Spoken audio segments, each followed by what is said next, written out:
Hello, നമ്മൾ കുറേ നാൾക്ക് ശേഷമായിട്ട് ഒരു വ്ളോഗായിട്ട് വന്നേക്കാണ് കേട്ടോ. ഇന്നത്തെ ഇവിടെ അടുത്തൊരു അമ്പലത്തിൽ പരിപാടി നടപ്പുണ്ട്. ഉത്സവമൊക്കെ ആണല്ലോ, അപ്പോൾ അങ്ങനത്തെ കുറച്ച് പരിപാടിയൊക്കെ ഉണ്ട്. അപ്പോൾ അതിന് വേണ്ടിയിട്ട് നമ്മുടെ വീട്ടിൽ ഇത് കുറച്ച് ഡാൻസേഴ്സ് ഇറങ്ങുന്നുണ്ട്. അപ്പോൾ അതേ ഐറ്റങ്ങളൊക്കെ ഈ റൂമിൽ ഇരിപ്പുണ്ട് കേട്ടോ. എല്ലാത്തിനെയും കൂടി AC ഇട്ടിട്ട് അവിടെ ഇരുത്തിയേക്കാണ്. മേക്കപ്പ് ഒക്കെ ചെയ്തിരിക്കുകയാണല്ലോ, അപ്പോൾ അമ്മരൊക്കെ കൂടി അവിടെ ഇരിക്കുകയാണ്. അപ്പം ഞാൻ നിങ്ങൾക്ക് കാണിച്ചു തരാം. പിന്നെ ഇവരുടെ ഡാൻസ് പരിപാടി, ഇന്നത്തെ വിശേഷങ്ങൾ, അതൊക്കെ കൂടി ആയിട്ടാണ് നമ്മുടെ ഇന്നത്തെ ഒരു കുഞ്ഞു വ്ളോഗ് വന്നത്. അപ്പോൾ ഇത് വേറെ രണ്ടാൾക്കാർ ഇവിടെ ഇരിപ്പുണ്ട് കേട്ടോ. ഇവർക്ക് കാര്യമായിട്ട് മേക്കപ്പ് ഒന്നുമില്ല. ഒരാൾ ഇഞ്ചക്ഷനൊക്കെ കഴിഞ്ഞിട്ടിരിക്കുകയാണ്. അപ്പം ആണുങ്ങൾ സെറ്റൊക്കെ ഇവിടെ റെഡി ആയിട്ട് ഇങ്ങനെ ഇരിപ്പുണ്ട്. ബാക്കി നമ്മുടെ നർത്തകരെയൊക്കെ ഞാനിപ്പോൾ കാണിച്ചു തരാം. അപ്പോൾ നമുക്ക് നേരെ റൂമിലേക്ക് പോവാം. ഇതിൻ്റെ അകത്താണ് കേട്ടോ അവളന്മാരൊക്കെ കൂടി ഇരിക്കുന്നത്. ഹായ്, ഇതാണ് നമ്മുടെ സുന്ദരിമാരൊക്കെ ഒരുങ്ങിയിരിപ്പുണ്ട്. ഹായ്, എങ്ങനെ ഉണ്ടാവും പെർഫോമൻസ് ഒക്കെ? തകർക്കോ? പൊളിച്ചെടുക്കും ഫുൾ സെറ്റ്. അപ്പോൾ നമുക്കിത് ഇന്ന് ഇവരുടെ പെർഫോമൻസിന് വേണ്ടിയിട്ടാണ് നമ്മൾ പോണേ. ഉണ്ണിമോളൊക്കെ ഉണ്ട്, റെഡി ആയിട്ട് ഹാപ്പി ആയിട്ടിരിക്കുകയല്ലേ? ഓക്കെ. അപ്പോൾ അതേ നമ്മൾ മേക്കപ്പ് ഒക്കെ കഴിഞ്ഞിട്ട് ഇവിടെ ആകെ അലങ്കോലമായിട്ടൊക്കെ ഇട്ടേക്കാം കേട്ടോ. അപ്പോൾ അതൊന്നും നോക്കണ്ട, നമുക്ക് നേരെ ഇനി അമ്പലത്തിലേക്ക് പോവാം. Okay, ready. ഇപ്പം നമ്മൾ വീട്ടിൽ നിന്ന് ഇറങ്ങാൻ വേണ്ടി പോവാണ് കേട്ടോ. എല്ലാവരും റെഡിയായൊക്കെ കഴിഞ്ഞ് നമ്മളത് വീട്ടിൽ നിന്ന് എല്ലാവരും കൂടി പോവാണ് കേട്ടോ.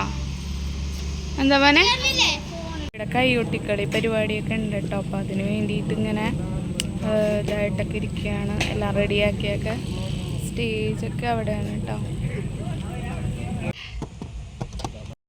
നമ്മളവിടെ ചെന്നപ്പോഴത്തേക്ക് കൈകൊട്ടിക്കളിയൊക്കെ കഴിഞ്ഞിട്ടുണ്ടായിട്ടോ. അപ്പോൾ അതേ പിന്നെ തിരുവാതിര ഉണ്ടായിരുന്നു, പിന്നെ കുറേ ഡാൻസുകളൊക്കെ ഉണ്ടായിരുന്നു കേട്ടോ. നല്ല നല്ല ഡാൻസുകളൊക്കെ ഉണ്ടായിരുന്നു.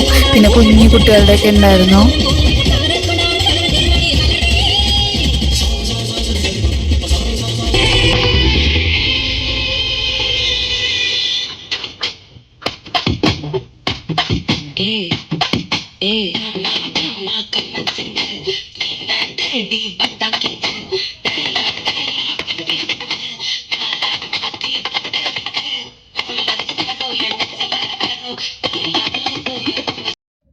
അപ്പോൾ ഈ കുഞ്ഞു മക്കൾ കയറിയിട്ട് അവന്മാർ ഇങ്ങനെ തുള്ളുന്നുണ്ടായിട്ടോ. കാര്യമായി ഡാൻസ് അല്ല, നല്ല രസമുണ്ടായിരുന്നു.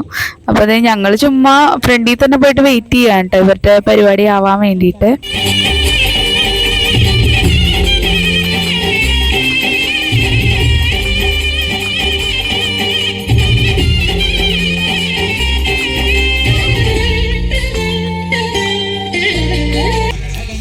അത് കഴിഞ്ഞിട്ട് അമ്മയുടെയൊക്കെ ഡാൻസൊക്കെ ഉണ്ടായിരുന്നു കേട്ടോ. നല്ല ഡാൻസായിരുന്നു.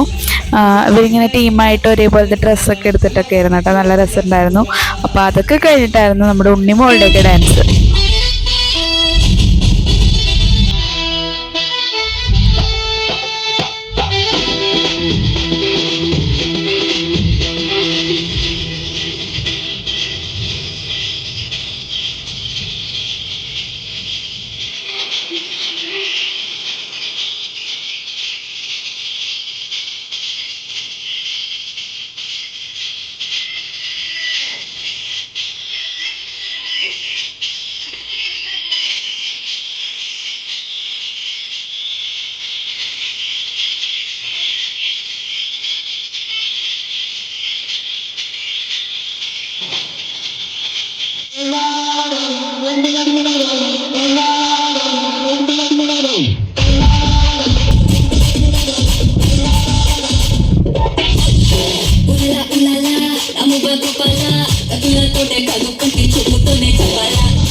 നമ്മുടെ ഡാൻസേഴ്സിന്റെ ഡാൻസ് ഒക്കെ കഴിഞ്ഞ് വന്നിരിക്കുകയാണ് കേട്ടോ. പാവങ്ങള് ടയേർഡായിട്ടിരിക്കുകയാണ്.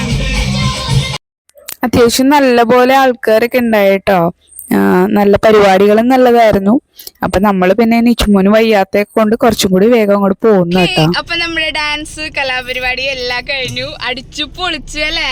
ഇപ്പൊ ഡാൻസ് വീഡിയോ ഒക്കെ ഇപ്പൊ നിങ്ങൾ കണ്ടു കഴിഞ്ഞിട്ടുണ്ടാവട്ടെ. അപ്പൊ നമ്മളൊരു വൈൻഡപ്പും കൂടി പറഞ്ഞിട്ട് അമ്പലത്തിൽ നിന്ന് വിടാന്ന് വിചാരിച്ചാണ്. അപ്പൊ എനിക്ക് ഭയങ്കര ഇഷ്ടമായിട്ടോ. എന്റെ മക്കള് 3 പേരും അടിച്ചു പൊളിച്ച് കളിച്ചു. എനിക്കൊരു ടെൻഷൻ, ഞാൻ ആവശ്യമില്ലാണ്ട് പാട്ട് വെക്കാൻ മാത്രമേ എന്നെ ഏൽപ്പിച്ചോളൂ, എന്നിട്ട് എനിക്ക് ടെൻഷൻ അതെ. അപ്പൊ ഡാൻസ് ചീറ്റുകളുടെ അവസ്ഥ എന്താ അല്ലേ. അപ്പൊ മോനുണ്ട്, ഇഞ്ചക്ഷന്റെ കുറച്ച് വൈകാരികൊക്കെ ഉണ്ട്. അപ്പൊ നമ്മള് വീഡിയോ തീർത്ത് തന്നെ